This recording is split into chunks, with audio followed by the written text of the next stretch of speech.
Hello and welcome to our next MODEX Trade Show Preview podcast. I'm Michael Levans, Group Editorial Director of Peerless Media Supply Chain Group. And for this MODEX Preview, I'm joined by Art Eldred. And Art is VP and Growth Officer for VARGO. And of course, VARGO is a leading material handling systems integrator. Art, welcome. We're super happy to have you with us today. And Art, I know as you're getting ready and we're getting prepared here by all reports, leading up to MODEX taking place in Atlanta. Of course, that's March 11th through 14th. All reports are leading up that says the numbers are fairly staggering, right? MHI tells us to expect, over 1,000 exhibitors and a record number of attendees. And I'll tell you, our editorial team here at Modern Materials Handling received a record number of new product releases leading up to the event this year. And quite a number of those products and players in the materials handling, software, automation, and robotics areas. Of course, we're not surprised by that, right? So, Art, of course, automation, right? Automation in the fulfillment center landscape, it's erupting, right? At incredible speeds. What do you believe are the drivers behind this, what we're seeing right now, this crazy growth? And that's amazing. We're all kind of thinking about the eruption that's occurring. And by the way, I'm not even sure we're at the full kind of crest of that either. Right. But yeah, I mean, the amount of automation that's hitting and technology, I think, is really being driven by the need first. And then the second thing would be technology starting to get to the point where we're starting to see it in everyday lives. I mean, obviously it started with a smartphone, but when we start thinking of autonomous driving cars and androids and robots starting to walk around and AI coming in to make some of these intelligent decisions, now we're looking at applying those into the warehouse and distribution field. Yep, absolutely. But it's scary and it's exciting at the same time. Yep. When we think about, our economy, and I follow a lot of the economic reports on warehousing and distribution, but you look at just the huge number of growth or need for people, and you counteract that with the low unemployment rates. And now we've got rising rates because we don't have enough people, and you've got automation technology coming in. And sure enough, everybody who's an investor wants to get into this space thinking, oh, I got to start looking at technology and automation. So, even just the investment community is insane. Yep. If I looked at, just the interest in VARGO years ago, we might have one or two people every 5 years, but now it's 50, 60 people looking at anyone who touches automation and distribution. They're looking at the business case saying, how do I invest? How do I get in now? And I don't think again, we haven't even hit the crest. Right. So it's exciting as all heck. And for someone who's been in the industry like me for a long time, I just get geeked out on it, and I love every challenge that we have out here. Absolutely. And the shows like ProMat last year and MODEX this year, it's just such a rush to see everything in action, right? All this stuff just up and running. So let's talk a little bit more about, how VARGO, you guys how are you leveraging automation and software, to change the game for your clients, right? You guys are right there in the middle of it, making it all work. So, how are you leveraging automation and software for your clients these days? Yeah, and I think we're poised, much better than even most of our competitors in the industry. There's always this, term of systems integrator, but I wish there was a new term that helped redefine who we are and what we're doing. But, we're leading the charge with really highly intelligent software that's running the workflow within a warehouse. And the principles haven't changed. The way that we look at flowing, we don't start with an application and say, hey, this is the functions and features that you need.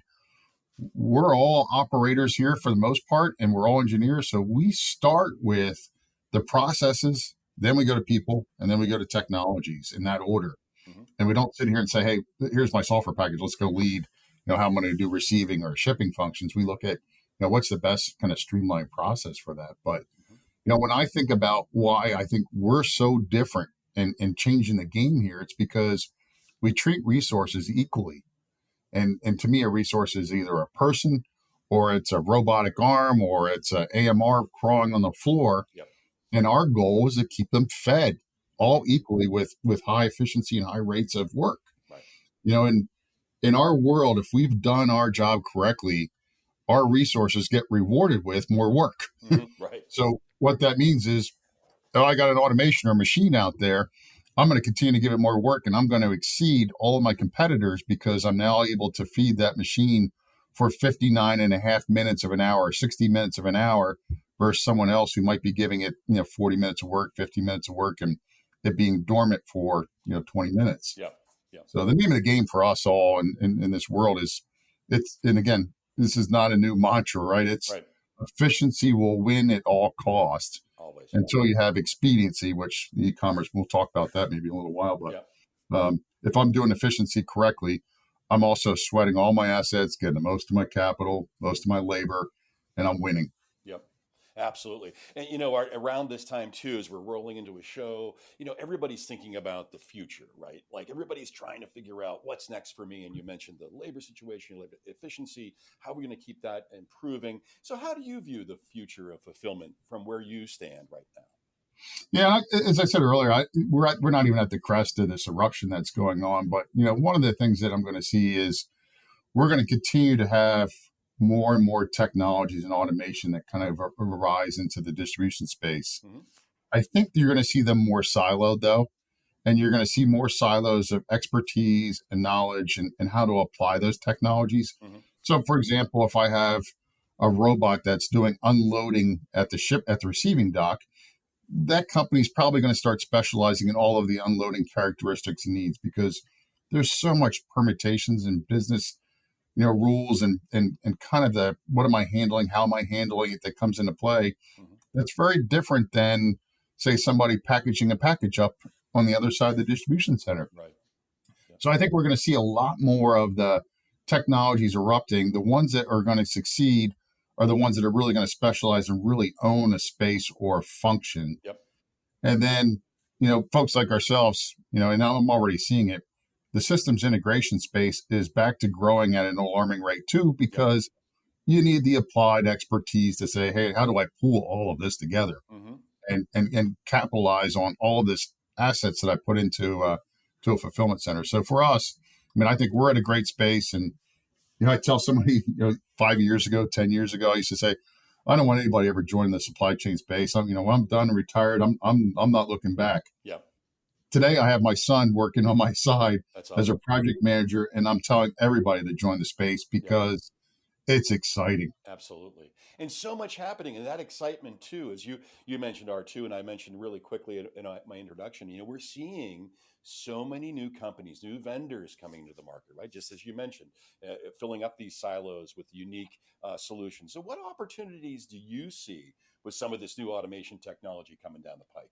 Well, that's a great question. And I'll tell you the story of, I was at a trade show conference recently, and a young person came up to me, highly intelligent, really, really well-spoken, and asked some unbelievable great questions in applying his technology to the space. But he was coming at it with an angle, if he wanted to take a look at a shipping camera and scanning packages. Yep. And his conversation was, I want to use AI to help you scan more of those packages, or fill in some of the information that might be missing on a barcode because it's smudged or moved out. And I said, well, that's great. And that I love where you're going with that. However, I'm working more in the retail space. I'm not in the parcel, cross-dock business. Yep. Meaning I want to fix the label before it leaves my building, because everybody else down the chain doesn't have an AI camera. Right. So for us, it's about, let's get it right and perfect as much as we can before it leaves the building, correct your errors, and move on. And as I said, a little bit more detail, and I started throwing questions back saying, hey, how do you use this camera? Like, what are you solving? And he's just like, well, I'm identifying packages, length, width, heights. I'm using AI. And the AI is kind of filling this information. I said, but I got the AI, but what are you solving? The point being, until we get most of the applied side of knowledge of how this technology is going to use, and there's a subject matter expert on the floor or had floor experience, we're going to see technology coming in and probably misapplied, not applied correctly, or failing because it didn't know its full scope of the solution. Right. So I think that's one of the biggest challenges right now I'm seeing is we've got some brilliant minds in this world and some exciting technologies. I've just got to figure out, where to apply them and make sure they're set up for success. Yeah, absolutely. And we do have a couple minutes left, Art. So let's just focus there a little bit more on, the success factors in that process VARGO takes, right? So what are some of the success factors that VARGO focuses on, to measure your solutions when you're working with a client? Yeah, what's exciting for us, and I think we're leading the charge in this is our software that's driving us to be able to do new processes and do things that are right in the distribution center. And I used to say it's like taking your handcuffs off because you're not restricted anymore by the legacy systems that are in place. Mm-hmm. And if we do our things correctly, we're seeing some phenomenal results with customers that we've just put software in and modify the processes. And I use the term bones, but you can walk into a distribution center and I can say, hey, it's got great bones. Mm-hmm. What that means is the structure and the flow and everything that's laid out it's there. It's great. Yep. But the processes and the software running around it need a little bit of some help. Yep. And we've been able to unleash some unbelievable results where we've taken at least 2 or 3 facilities and doubled their capacity simply by changing the process and putting software in to enable that. Yep. And in the background, we got a 2 times bump in productivity, meaning somebody who was picking at 85 or 110 units an hour is now consistently hitting 200, 210, 215. And we're looking to say, how do we keep improving that? So the results they're phenomenal, and our customers reaping benefits. And then, the biggest thing that we're all getting challenged with is, and we continue to talk about the Amazon effect. Yep. The Amazon effect is, I clicked on the button, I want it now. Yep. And God knows I'm spoiled by that as well too. Absolutely. But at the end of the day, we've got to get faster in the distribution center. So by doing some of these lean processes and things like that, we've removed so much waste in the operation that we've actually sped up the order cycle time. And it's almost like it was a side effect. Yep. But now it's a driving force for us. So we've had some great successes. And obviously, as we mentioned, that with the automation growing and the technology is exploding, we really want to continue to kind of harness some of those processes, methodologies, and use software to integrate all of this together. So It's exciting. Like you said, can't wait. Absolutely. The integration of all this great technology. There's nothing more exciting and one of the coolest industries in existence right now, and it's driving so much, right? So we are up against the clock, Art, but I want to thank you so much again, Art Eldred, VP and Growth Officer with VARGO, a leading material handling systems integrator, and swing by to see Art if you're at MODEX, and I bet you a lot of you folks are going to be there. Swing by, chat with Art, and I'm sure he can share quite a bit of the success stories, a few success stories with you as well. Well, Art, thanks again for taking time today to join us. Michael, thank you. We'll see you all at MODEX. Can't wait to see you. Absolutely. Real pleasure. We'll see you guys in Atlanta. Take care.